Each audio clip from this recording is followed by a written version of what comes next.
أعوذ بالله من الشيطان الرجيم. بسم الله الرحمن الرحيم. الحمد لله الذي جعل لكل شيء سببا لمشيئته، والصلاة والسلام على ترجمان ألوهيته ودليل وحدانيته سيدنا محمد المبعوث بظاهر المعجزات لتأييد رسالته وتصديق هدايته، وعلى آله وأصحابه وأتباعه أجمعين، ولا حول ولا قوة إلا بالله العلي العظيم. عدد كل حال بما يكتب أبد الآبدين ودهر الداخلين. اللهم فقهنا في الدين وعلمنا تأويله. اللهم فقهنا في الدين وعلمنا تأويله. اللهم فقهنا في الدين وعلمنا تأويله.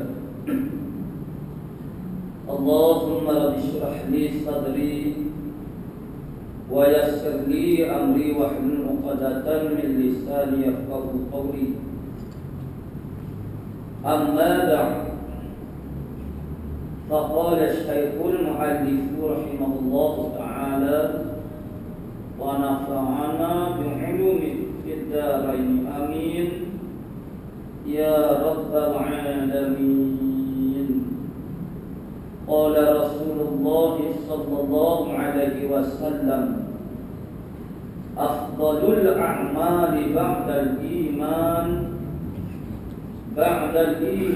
بالله التودد إلى الناس. رواه At-Tabrani. Sebaik-baik segala amal, afdalul amal, sebaik-baik mana yang paling utama, yang paling afdal. Itu mana afdalul amal. Dia terjemah sebaik-baik segala amal, mana yang paling afdal daripada amal. Kemudian daripada beriman dengan Allah Ta'ala itu berkasih-kasih sesama manusia. Qala musannifu rahimahullah ta'ala. Hadis yang kita baca ini masih lagi berkaitan dengan dia panggil afdaliyah. Afdaliyah yakni bab afdaliyah, bab keutamaan sesuatu.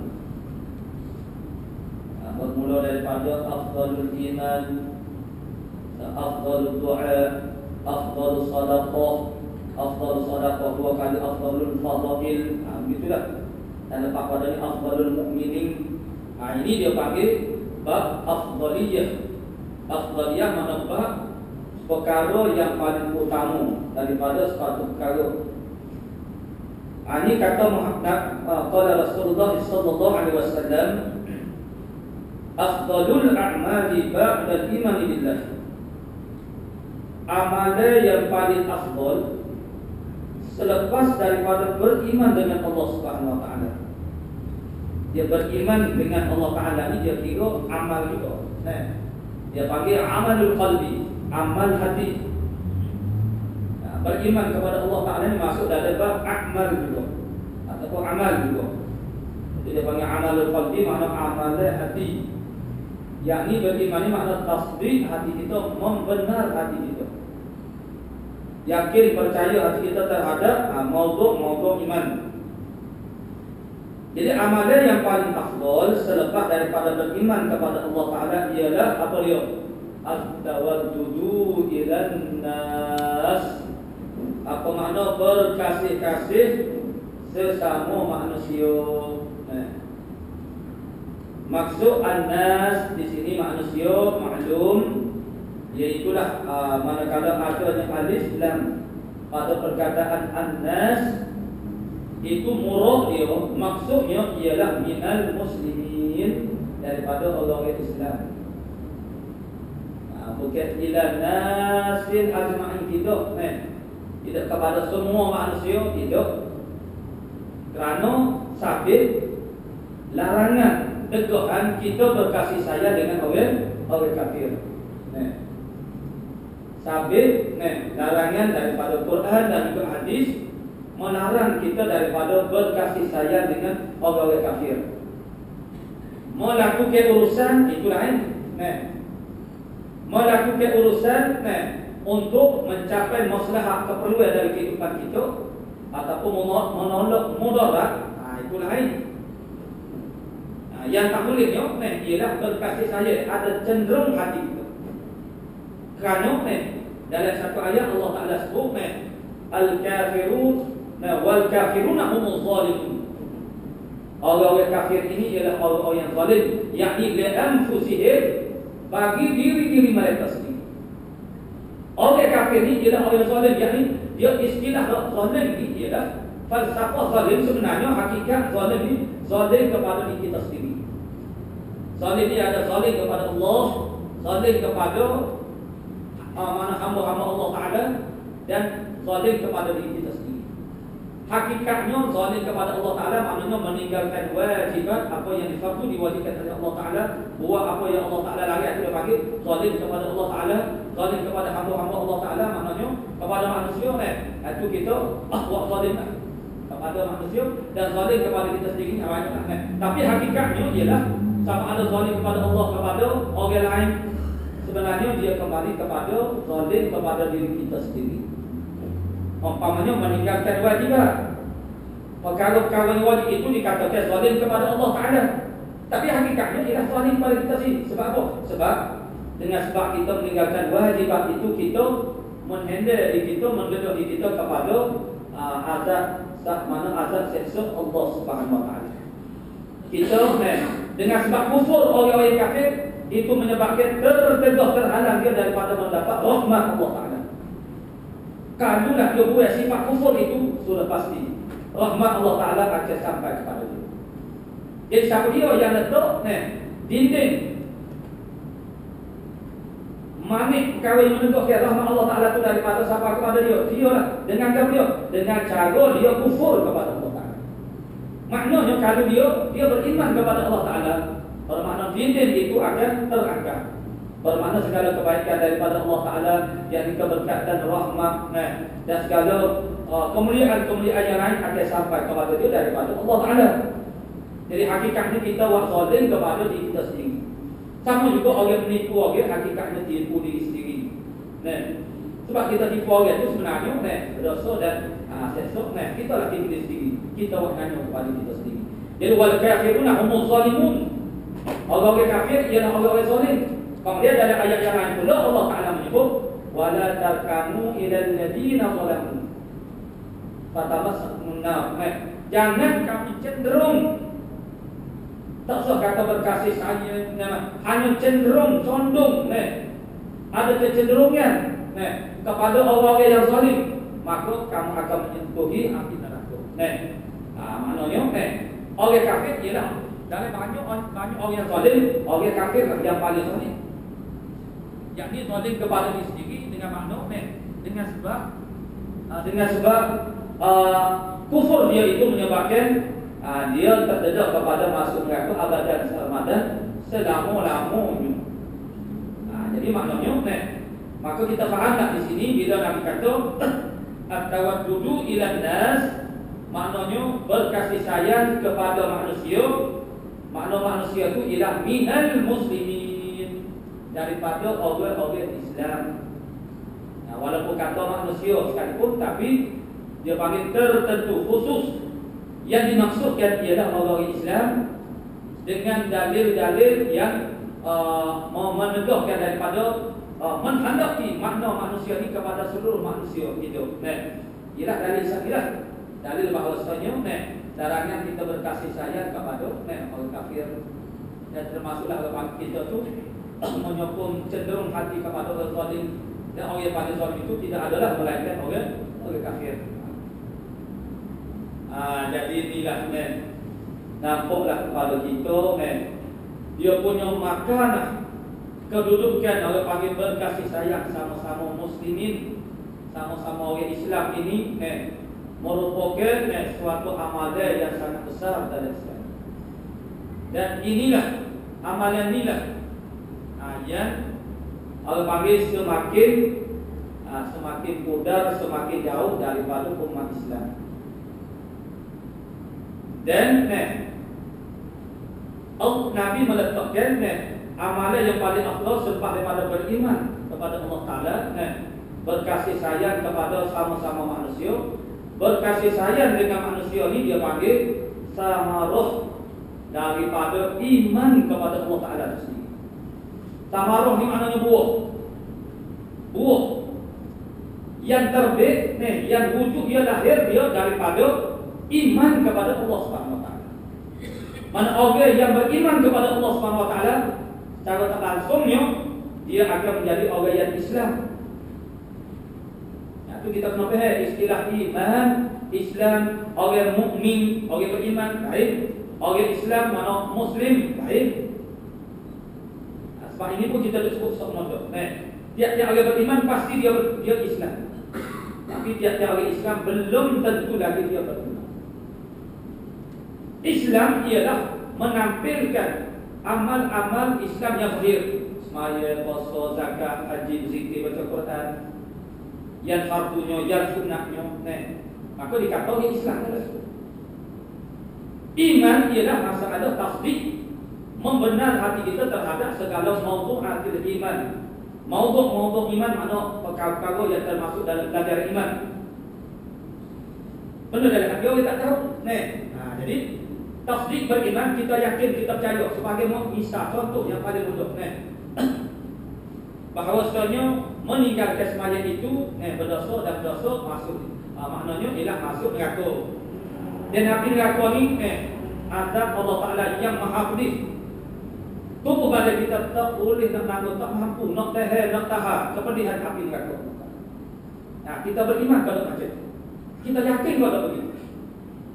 Kita yakin kalau bahawasanya sembahyang ni wajib, kita yakin, kita i'tiqad dalam mu'taqadah kita. Akidah kita mu'taqadah maknanya sama dengan akidah. Setengah daripada mu'taqad kita, apa yang kita i'tiqad dia sembahyang itu wajib. Tapi dalam ikrar kita tak kata begitu. Sebab dia sudah terkandung di dalam kata asyhadu an la ilaha illallah wa asyhadu anna Muhammadar Rasulullah. Sebab itulah orang kafir dia nak masuk Islam, wajib dia kena bertutur dengan dua kalimah. Kerana bertutur dengan dua kalimah ini maksudnya ikrar, membuat pengakuan bahawa Islam adalah benar. Manusia apa saja ajaran Islam. Jadi asyhadu an la ilaha illallah itu aqaid ketuhanan Allah Ta'ala, terkandung dalam itu semua. Wa asyhadu anna Muhammadar Rasulullah, akidah kerasulan dan juga syariat Islam ini, kerana syariat ini dibawa oleh Nabi Muhammad dan juga para Rasul alaihi wassalam. Jadi bila kita kata wa asyhadu anna Muhammadar Rasulullah, percaya kepada Nabi Muhammad sebagai Rasul dan Nabi-Nabi yang lain sebagai Rasul yang disebut dalam Quran dan tidak disebut dalam Quran. Kemudian beriman pula dengan apa sahaja yang dibawa datang oleh Rasulullah sallallahu alaihi wasallam. Maka semua yang dibawa datang maksud yang dikhabar berita oleh Rasulullah ialah segala hukum hakam syariat yang seperti sembahyang itu wajib. Jadi kalulah orang panggil kita kena sebut belaka orang panggil butir Islam ini. Orang yang nak masuk Islam maka dia kena sebut bahawa Allah Ta'ala, aku naik saksi bahasanya Allah Ta'ala itu wujud, tidak kotor. Allah Ta'ala bersifat dengan halus dan forok masalah harus itu mustahilnya. Kemudian syariatnya pula, aku beriman, aku naik saksi bahasanya semaya itu wajib, mana orang panggil puasa itu wajib, nafkah anak isteri itu wajib, zina itu haram. Orang sebut begitu juga, sari rumah baru selesai masuk Islam. Maka syariat menjadikan hanya bertutur dengan dua kalimah syahadat saja. Asyhadu an la ilaha illallah wa asyhadu anna Muhammadar Rasulullah, terkandung semuanya dalam. Jadi maknanya itu i'tiqad. Jadi sembahyang ni wajib. Kita i'tiqad wajib pada i'tiqad wajib. Kita yakin, kita tasdik, kita mengenal. Bila wajib ke mana? Buat dapat pahala, tak buat, dosa. Dosa tu apa maksud? Maksudnya masuk neraka. Yakin kau nak tu, membenar kau nak tu. Yakin membenar etika. Pas neraka ni lagu mana? Neraka ni tempat azab seksa yang Allah Taala siapkan kepada dia dan aku kepada dia dengan azab yang maha pedih. Orang panggil azab yang tak dapat ditanggung oleh tubuh badan. Dia yakin kau nak tu? Yakin. Lepas tu tak semaya. Yakin lagu apa? Sedekah dia kata jadi kalau kita yakin begitu, kita tidak akan berani meninggalkan semaya umpamanya. Ataupun melakukan apa-apa saja muharamat kalau dia diharamkan oleh Allah Subhanahu Wa Taala. Mungkin ini kau tak meyakin kata kecek tahu ni mana dosa. Yakin, saya pas kita kecek tahu. Ya dah, betul begini lagi tu. Itu kurang maksud dia bagi kurang beriman. Sebab tu kalau orang yang benar-benar beriman, maka dia akan menjadi orang yang benar-benar Islam. Tapi orang Islam belum tentu dia beriman. Maknanya dia melakukan amal-amal Islam, dia semaya, dia puasa, kerana dia hidup di kalangan masyarakat Islam. Jadi dia berpura-pura Islam dan hati dia tidak tasdik, dia tidak membenarkan dengan apa saja maudhu' kepada iman. Tapi apa dia tunjuk perwatakan orang panggil apa tingkah laku orang Islam adalah kepentingan-kepentingan yang perlu dijaga. Itu mengasal itulah ibunya istilah munafik. Munafik ini makna orang Islam lah, tapi dia bukan orang iman. Dia orang kafir. Dan mana pun kafir tapi tidak Islam. Islam itu dengan iktibar amal yang zahir. Dia tidak kafir di sisi manusia sebab dia tidak menzahirkan sifat-sifat kekufuran. Tapi dia kafir di sisi Allah Subhanahu Wa Taala. Karena Allah Taala tahu hatinya macam mana. Sebab itu lazim bila orang ini dia akan Islam. Kalau dia itu Islam belum tentu lagi dia beriman. Jadi berkasih sayang sesama manusia ini dia panggil tamarruh. Salah satu daripada tamarruh, salah satu daripada buah yang terbit daripada beriman kepada Allah Subhanahu Wa Taala. Karena bila kita kata beriman kepada Allah Taala, yang kita tu biasa kata semua amantu billah wa ma qala. Aku beriman kepada Allah dan apa yang difirmankan oleh Allah Subhanahu Wa Taala. Jadi masalah berkasih sayang saat itu disebut Allah Subhanahu Wa Taala. Itu perintah Allah Subhanahu Wa Taala. Wa amana amantu bir rasul wa ma qala rasul. Aku beriman kepada Rasul dan apa yang disabdakan oleh Rasul. Jadi ini masuk dalam ni dia panggil cara wajah tapi makna dia suruh. Nabi kata amalan yang paling afdal selepas daripada beriman kepada Allah ialah berkasih sayang sama-sama manusia. Nabi royak tapi makna dia gawe, makna dia suruh. Itu kita kena beres Dalam percakapan biasa kita pun memang begitu. Bisa kita kata ini sampung yang masuk dan suruh lah, suruh bersihkan sampung mana ni banyak sampung tanya tapi maksud dia suruh jadi itulah kedudukan at-tawaddudu ilan nas. Maknanya berkasih sayang sesama manusia, yakni sama-sama muslim. Jadi inilah kalau inilah yang menjadi orang panggil sebenarnya isu yang sangat besar kepada kita sekarang. Kerana amalan ini dia panggil amal. Berkasih sayang ini semakin orang panggil jadi jauh daripada kita. Kerana kita dah jadi orang panggil insan-insan, manusia-manusia Islam yang semakin mementingkan diri masing-masing.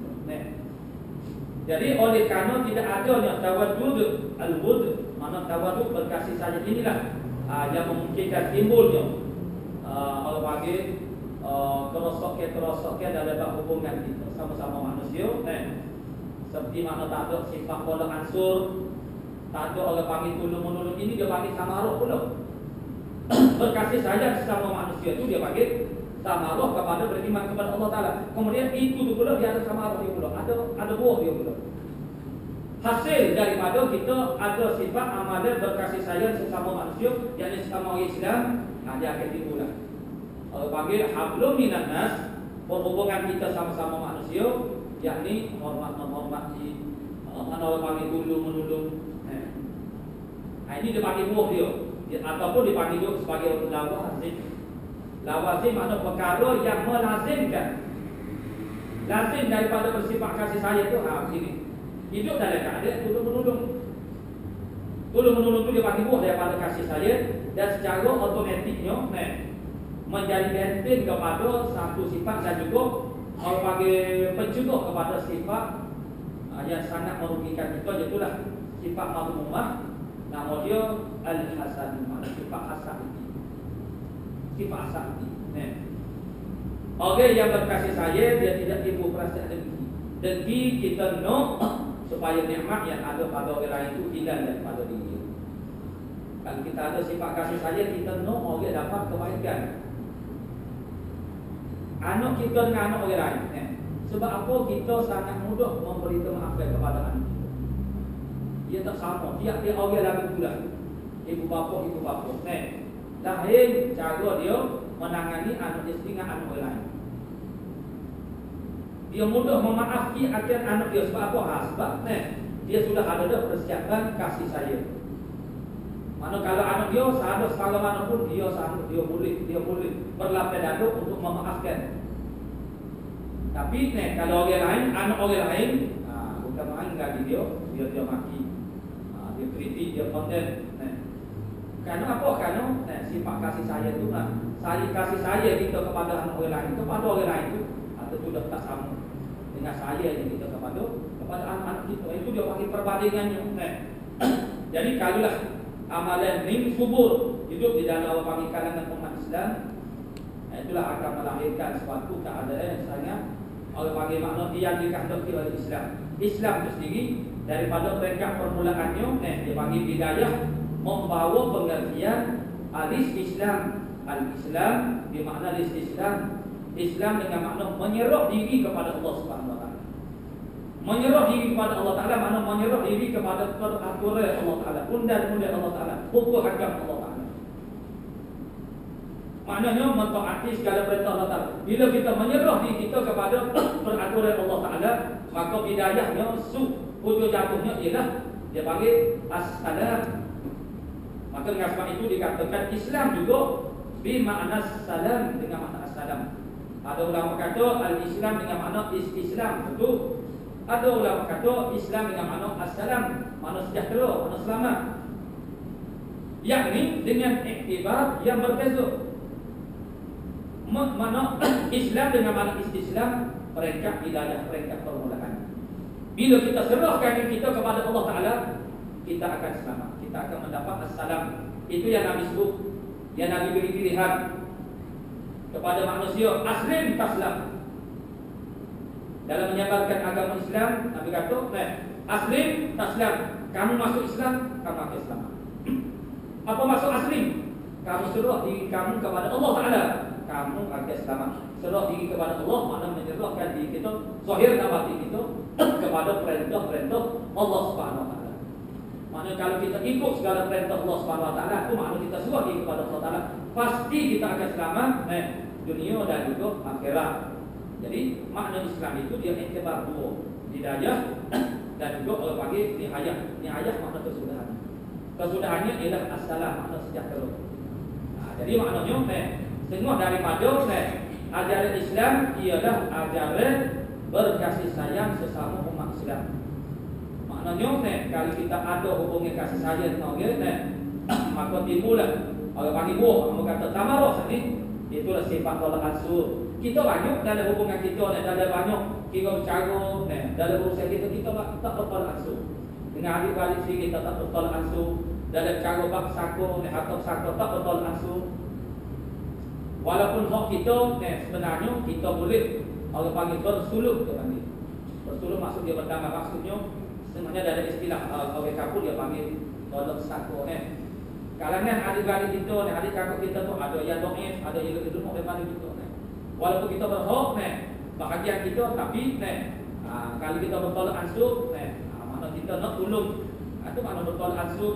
Dia kadang-kadang jadi orang payah basuh. Kadang-kadang bukan hak dia. Oleh kerana kejahilan dia dan campur dengan kedegilan dia, dia tak terima pandangan orang, pendapat orang.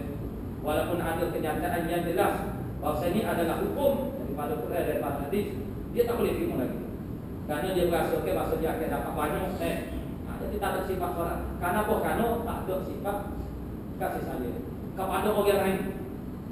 Jadi maksudnya tidak kita hanya kasih sayang kita tertumpuk kepada diri kita sendiri. Mana kita nak apa yang terbaik itu hanya bagi kita saja. Nah, sebab itu dalam urusan kira bercakap banyak berlaku panggil tidak ada tolak suruh kita bergerak jadi payung basuh. Jadi maknanya yang hak kita tu kita mempertahankan hak itu tak apa tak salah. Tapi yang lebih baik ihsannya. Dia kadang-kadang bukan hak kita pun kita masih lagi panggil nak tuai lagi supaya jadi hak kita. Kerana campur dengan kejahilan. Mana sifat orang bagi kita tak menghormat kita, kerana tak ada sifat kasih saja.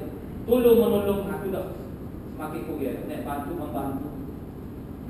Itu orang panggil semua daripada sifat orang panggil tolong menolong, bantu membantu itu sebenarnya salah satu daripada cara untuk kita sentiasa mendapat pertolongan daripada Allah Subhanahu Wa Taala. Manakah maka al-'abdu fi aunillah maka fi auni akhir. Sentiasalah seorang hamba itu dia akan sentiasa mendapat pertolongan Allah Subhanahu Wa Taala. Mana dia sentiasa dalam perhatian Allah Taala. Kalau dia susah, Allah Taala akan tolong dia selama mana dia di dalam keadaan memberi pertolongan kepada saudara. Saudara itu maksudnya orang Islam. Kita bantu, kita tolong orang Islam bermakna saudara kita bermakna sebenarnya kita nak meraih pertolongan Allah Subhanahu Wa Taala. Nak umpat pertolongan daripada Allah Subhanahu Wa Taala. Jadi dengan sebab itulah begitu juga suburnya sifat dengki dalam kalangan umat Islam. Kerana kurang dah ni, bila kurang tawadud ini, kasih sayang ni, dia jadi berhenti. Apa dia berhenti? Bermula dengan kita rasa tak senang hati. Kita rasa tak selesa kalau orang lain itu dapat apa-apa kebaikan, dapat nikmat, dapat ketinggian. Kalau orang tu mula boleh duduk, orang panggil sama tinggal kita dah rasa. Kalau dulu dia jauh ketinggalan daripada kita. Kita jauh maju ke depan berbanding dia. Dari segi pencapaian apa, kedudukan ke, pangkat ke. Tiba-tiba dia juga boleh sapa dan mencapai apa yang kita capai. Kita tak senang hati. Apa kita tak senang hati, kita tak sedar sana. Dan tidak ada sifat kasih sayang sama kita. Jadi maknanya dengan itu menyebabkan tercetusnya orang panggil rasa dengki. Dengki ini sangat mudah. Dengki sangat mudah. Maknanya kita tak suka kalau orang lain itu dapat kebaikan ataupun nikmat. Cukup dah. Dan dengki ini dia panggil amalul qalbi, amal hati. Cuba juga tawadud, berkasih sayang amal hati juga. Adapun kita duk kena orang panggil itu bukan dengki, itu dia panggil buah kepada dengki. Mana cak ketinggal orang, menjatuh orang, sabotaj orang, itu bukan dengki, itu dia panggil samaratul hasan. Buah daripada itu. Dengki itu huk dari hati. Jadi huk dari hati itu orang tak tahu. Tapi bila zahirnya seorang duduk kena duduk orang nak jatuh orang itu, baru kita bau-baunya dia ada asal dengki dari hati. Jadi maknanya kita boleh tahu diri kita ni sekarang mana terhadap orang lain. Kalau orang mendapat kebaikan, kejayaan, anak-anak dia dapat kebaikan, kejayaan, anak kita kita rasa tak senang hati, kita rasa tak selesa, kita rasa tak suka. Kita mula orang panggil benci ke dia, nak marah kepada dia. Itu dia panggil benci dia tu. Atau dia sifat benci. Dan kita suka kalau orang tu kena bala, kena susah, kena musibah, itu kita ada benci dengan dia. Kalau orang kena susah, kalau orang tu kena bala, kena musibah, sakit mau berapa hilang atau menengah, kita rasa seronok, kita rasa suka, kita tepuk tangan dada hati. Kalau tidak keluar pun bermakna kita ada penyakit rezeki. Dan sebab apa jadi orang panggil ada penyakit rezeki? Kerana ternafinya sifat kasih sayang kita terhadap orang Islam. Jadi berkasih sayang sama-sama orang Islam ini, saat ini yang kata dia adalah samaruh daripada iman, dan dia juga adalah penanda aras ataupun kayu ukur kepada kesempurnaan iman. Nabi meletakkan sifat kasih sayang kita kepada orang Islam itu sebagai penanda aras sempurna atau tak sempurna iman kita. Mana hadis yang biasa kita dengar. Hadis yang biasa kita dengar uraiannya, dengan dibacakan dia. Itulah hadis la yu'minu ahadukum hatta yuhibba li akhihi ma yuhibbu li nafsihi. La yu'minu ahadukum, tidak beriman seorang kamu dengan mana tidak sempurna iman seorang kamu sehinggalah dia kasih kepada saudara. Saudara di sini maksudnya ialah al-ikhwah fid din fil Islam fillah. Dia saudara ni yang kedua yang pertama dia panggil al-akh, ikhwah fil nasab, dia panggil fil nasab. Adik kakak pada nasab, mana keturunan, saudara setagi. Itu dia panggil adik-adik nasabi. Satu lagi dia panggil al-ikhwah fid din, adik-adik pada agama. Ataupun semua disebut al-ikhwah fil Islam, adik-adik pada Islam. Al-ikhwah fillah, adik-adik pada Allah Taala. Yang ini bukan adik-adik darah daging, tapi sama-sama Islam. Bermakna nama dia adik-adik. Maka dalam hadis ini yang Nabi maksudkan dengan akhi, mana saudara itu ialah maksudnya adik-adik pada agama, pada Allah, pada Islam. Bukan adik-adik darah daging itu gitu. La yu'minu ahadukum hatta yuhibba li akhihi ma yuhibbu li nafsihi. Tidak sempurna iman seorang itu sehingga dia kasih kepada saudaranya supaya dia kasih kepada diri dia sendiri. Bagaimana kasih kepada diri sendiri? Kita nak yang terbaik untuk diri kita. Jadi kita memberi kepada orang, kita suruh juga orang, tapi kita tidak akan buat supaya kita buat kepada diri kita sendiri. Tentu dah kalau kita buat apa pun kepada orang lain, tentu kurang daripada untuk kita dapat kepada kita sendiri. Itu maksudnya kita tak sampai kepada orang panggil hakikat iman yang sempurna. Ini salah satu daripada tanda. Dia panggil buat tanda. Bukan saja banyak lagi ciri-ciri orang beriman yang sempurna. Tapi salah satu daripadanya ialah Tuhan uji kita dalam hubungan kita sama-sama Islam. Sebab itulah hari ini kita tidak berasa sakit sangat dengan penderitaan umat Islam di tempat-tempat lain yang susah makan, yang berbulu, yang hidup dalam keadaan terancam nyawa. Kita tak berapa sedih sangat. Okey, kita hidup dengan keadaan kita sempurna gandum di sini. Itulah alamat ataupun tanda kita dikurang perasaan bagi tawadud, kasih sayang ataupun mana hub, mahabbah, mana kasih kepada sama-sama Islam. Jadi orang yang paling kasih kepada Islam adalah lebih daripada Nabi kita Muhammad sallallahu alaihi wasallam. Jadi orang Islam itu ialah umat dia. Kalau kita baca kisah-kisah Nabi banyak, terlalu banyak. Kalau panggil yang boleh menjadi bukti dan dalil, catatan yang menunjukkan bahawa Nabi terlalu cinta kasih kepada umat dia. Tapi kita umat ini yang tak berapa nak tunjukkan kasih kepada Rasul. Dan kita juga diminta supaya saling berkasih sayang sama-sama orang Islam.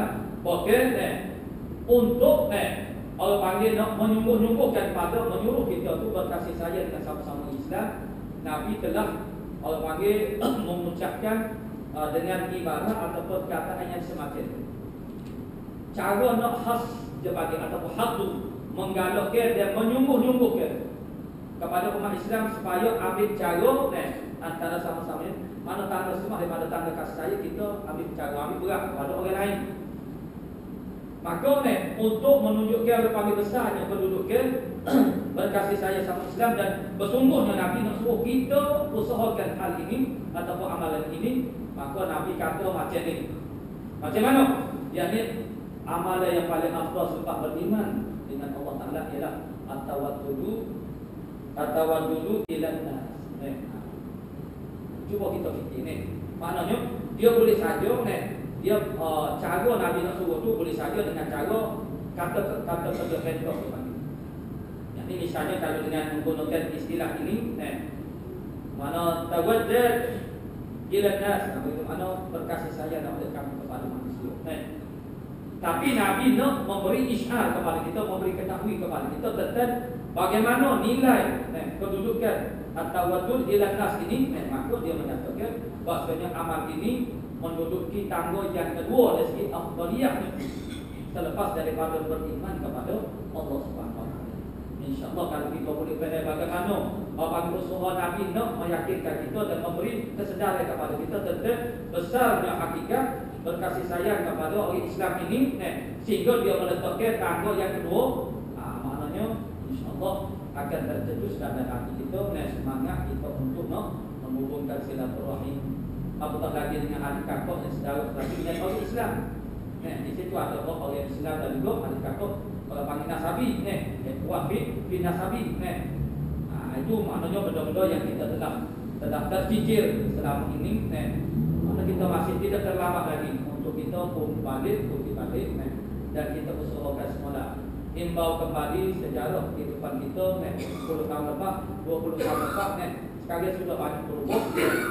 Kalau 10 tahun lepas, 20 tahun lepas, 30 tahun lepas kita masih dapat merasai dan kita masih ingat lagi bagaimana keakraban hubungan sama-sama Islam, tentang caranya, caknanya, majunya, ambil beratnya, saling lindung melindungi, jaga menjaga di antara satu sama lain.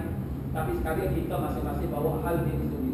Akhirnya kita telah dibadalkan dengan kesusahan. Apa dia kalau kita di orang panggil dipukul oleh orang itu semua orang ramai, orang tidak akhir kita diragu, dirompok semua kali ramai tak ada orang yang kembali dulu juga. Sebab apa? Karena mereka takut kalau mereka kembali dulu susah mereka bertemu sakit dan basah-basah. Karena masing-masing penting diri kita tak sanggup untuk korbankan masuk itu kalau panggil kenapa itu mana kadang-kadang di bukit kita tak terasa kesialah bila orang menghadapi masalah kita tak tolong itu karena kekannya tak lain tak bukit kita takut menyusah diri kita sendiri karena kita ada masalah kita ada tujuan kita nak pergi ke suatu tempat kan kita tolong jadi lama ataupun boleh jadi tergedala tak nak pergi gitu jadi itu yang menjadi bila orang panggil itu yang mula-mula kita fikir kita susah menyusah diri kita tak nak gitu kita tidak fikir bahasanya menyukurkan hati orang mukmin. Bagaimana Allah panggil fadilahnya tawarannya daripada Allah Subhanahu Wa Taala kita menggiraukan maksudnya merungkai masalah orang mengeluarkan orang itu daripada masalah menghilangkan kesusahan daripada orang Islam itu sangat-sangat dituntut dalam tapi oleh kanun kita telah dikuasai oleh sikap untuk mengutamakan diri kita sendiri. Itulah yang berlaku pada masa sekarang. Jadi kalau kita susah kita sendirilah pandang-pandang tanggung ialah adalah Allah dulu tapi tidaklah Allah panggil maknanya kadang-kadang memang tak ada siapa-siapa yang berani turun apabila melibatkan Allah panggil perkara yang menyusahkan mereka. Jadi dengan sebab itulah kita banyak kehilangan Allah panggil keberkatan dalam hidup ini sehingga Allah panggil kewibawaan Islam itu sendiri sudah Islam itu tetap berwibawa tapi oleh kerana kita yang tidak menghargainya Islam membawa kesejahteraan, keselamatan tapi kita hidup dalam keadaan takut tentang harta kita, murah kita dalam keadaan berbeza murah kita, mana dituduh, difitnah kalau panggil sekali biasa dah orang menuduh kita, mau malukan kita, menaikkan kita itu sudah jadi budaya oleh sekali memalukan orang, cari keaiban orang. Tengok orang panggil ada sesuatu yang boleh sikit air sikit ambil gambar. Pak dia mau sembah ada pasal-pasal orang tak sedangkan Islam ajar kita supaya menutupi keaiban orang. Keaiban kita sendiri kita kena tutup. Keaiban orang pun kita kena tutup. Jangan pisau sendiri duk pisau sembah. Pakai pisau duk korek cari nak bongkar, nak oyak, nak suruh orang panggil orang maki dia, orang benci kepada dia, orang tak suka kepada dia. Itu makna jauh sekali daripada roh semangat at-tawaddudu ila nas.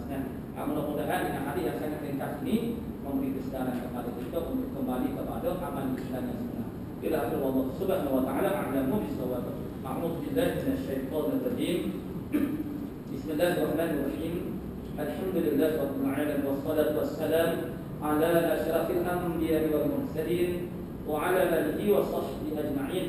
Allahumma taqabbal minna innaka antas samiul 'alim wa tub 'alaina ya maulana innaka antat tawwabur rahim. Allahumma inna nas'aluka al-'ilma khalifin wa inabatal mukhbitin wa syukra as-sadiqin wa tawbatas sadiqin. Sallallahu ala sayyidina Muhammad wa ala alihi wa sallam. Walhamdulillahi